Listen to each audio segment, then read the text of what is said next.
Help me reach 5,000 subscribers. Support the video with a like and share your thoughts in the comments. I read every message. Thank you. I never thought an office party could change how I viewed my marriage, my wife, and even myself. But that night, everything shifted. My wife Aubrey had always been someone who balanced gentleness with quiet confidence, a soft laugh, a warm presence, and a kindness that never demanded attention. She worked at a mid-sized marketing firm and was loved by nearly everyone for her calm nature and her gift for easing tension with a simple smile. I trusted her completely, not because she asked for it, but because she lived in a way that made trust feel natural. That evening, she suggested I come with her to the annual office celebration. I wasn't much of a party person, but she wanted me there. "Just stay for a little while," she said with that hopeful smile. "I want you to meet my team." And honestly, I wanted to see her world, the people she spent most of her days with. The venue was a rented event hall, glowing with warm lights and soft music. People gathered in small groups, laughing over drinks. Aubrey held my hand as she moved from circle to circle, introducing me to her coworkers. Liam, her friendly project partner, Ellie, her bubbly designer, and Mark, her acting supervisor for the past few months. Mark was the only one who gave me a strange feeling. He shook my hand too firmly, held his smile a little too long, and looked at my wife with an ease that didn't sit right with me. But I brushed it off. I didn't want to be the insecure husband. Aubrey deserved better than that. For the first hour, everything felt normal, pleasant even. People shared harmless office stories, and Aubrey stayed by my side, sometimes brushing my arm and checking if I was okay. But things shifted when Mark poured himself another drink. He started talking louder, laughing harder, and standing closer to everyone, especially Aubrey. I noticed it. Liam noticed it. Even Ellie looked uncomfortable. But Aubrey, sweet, peacekeeping, non-confrontational Aubrey, simply stepped away each time. She didn't want to cause a scene. She never wanted to embarrass anyone. At one point, she went to grab drinks from the counter. I watched Mark follow her with a smirk that made my chest tighten. I moved closer, not from paranoia, but from instinct. I just wanted to be near her. And that's when it happened. Aubrey reached for 2 glasses, unaware that Mark had stepped right behind her. Without hesitation, he placed his hand on her lower back and slid it just a little too far. It wasn't an accident. It wasn't a quick brush. It was deliberate. I saw the subtle flinch in her body. I felt it in my bones. I didn't think. I didn't hesitate. Something protective and fierce rose inside me. By the time Aubrey turned to step away, I was already there. My hand closed around Mark's wrist before he could pull it back. His drunk smile vanished, replaced by shocked confusion. The room didn't go silent, but nearby conversations paused, like people sensed something had shifted. I looked at Aubrey first, not him. She wasn't crying or panicking, but her eyes were wide in that overwhelmed way she gets when she tries to stay calm, even when she shouldn't have to. That was all I needed. I released his wrist and stepped between them. My voice was controlled, steady, and sharp in its calm. "Don't ever touch my wife again." Mark scoffed, trying to laugh it off. "Relax, man, it was—" "No." I cut him off. Nothing about that was just anything. His laugh faltered. People began watching, some pretending not to, others staring openly. Liam stepped closer and placed a hand on Aubrey's shoulder, protective, as if silently saying, "We saw it too." Aubrey whispered, "Daniel, please, let's just go." Her voice shook, not because of me, but from embarrassment. She hated conflict, crowds, and attention, and this moment had wrapped all 3 together. So I made a choice.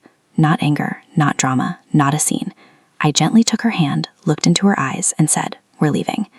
Before we walked out, I turned to Mark one last time, calm and deliberate. "You don't deserve to be in a room with people who respect boundaries, and after tonight, you won't be." He swallowed hard. For the first time all evening, he looked sober, truly sober. Aubrey squeezed my hand as we stepped into the cold night air. She stayed quiet for a long moment before her voice finally broke. "Daniel, I didn't want you to see that." My heart ached at the shame she carried that wasn't hers. "Aubrey," I said softly, "you never have to hide when someone hurts you, not from me." Her eyes filled as she looked away. And I realized this wasn't just about the party. It was about everything she hadn't said before. She stayed silent until we reached the car. I opened the passenger door, but she hesitated, gripping the seat like she was holding herself together. "Daniel," she whispered, "I'm sorry." Those words hit me harder than anything inside the hall. I knelt so we were eye to eye. "Aubrey, what are you apologizing for?" Her breath shook. "For making you deal with that, for bringing you tonight, for not saying anything when he—" Her voice broke. I froze. I gently held her hands. Freezing isn't a failure, it's human, and it doesn't make what he did your responsibility. She blinked fast, fighting tears. "I didn't want to ruin the night. I didn't want to make it awkward at work. I didn't want to seem dramatic." I shook my head. You were assaulted, Aubrey. It wasn't a misunderstanding. And you don't owe anyone silence. Not me, not your coworkers, and definitely not him. She finally climbed into the car. I closed the door softly and walked to my side. When I got in, she stared through the windshield, replaying every moment. I started the engine, but didn't drive yet. Did anything like this happen before? I asked gently. Her jaw tightened. That answer was enough. Aubrey, she closed her eyes. He's made comments, stood too close, tried to guide me by the waist once when we walked through a doorway. She swallowed.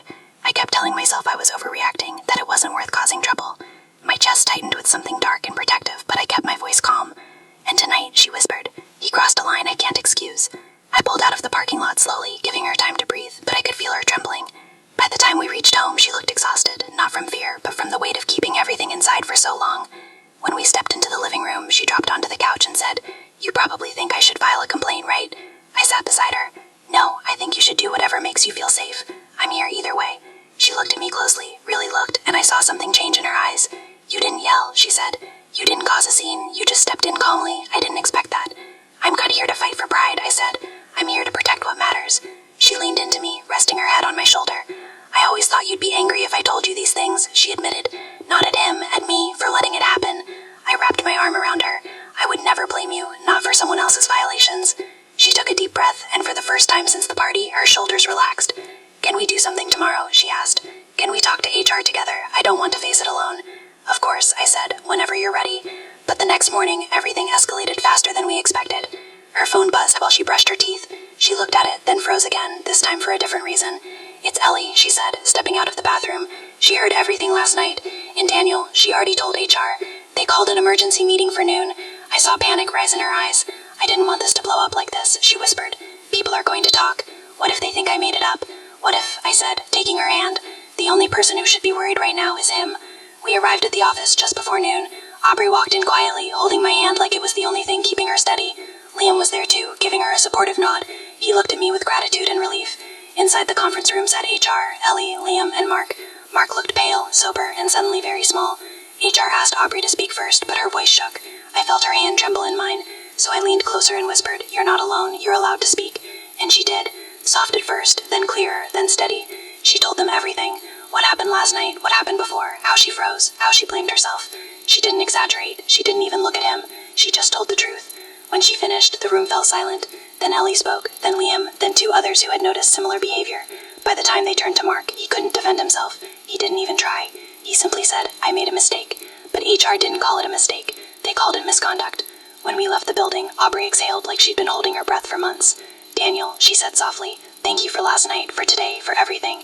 I squeezed her hand. You don't have to thank me for protecting the woman I love. She looked up at me, calmer and lighter, like she was reclaiming something she had lost.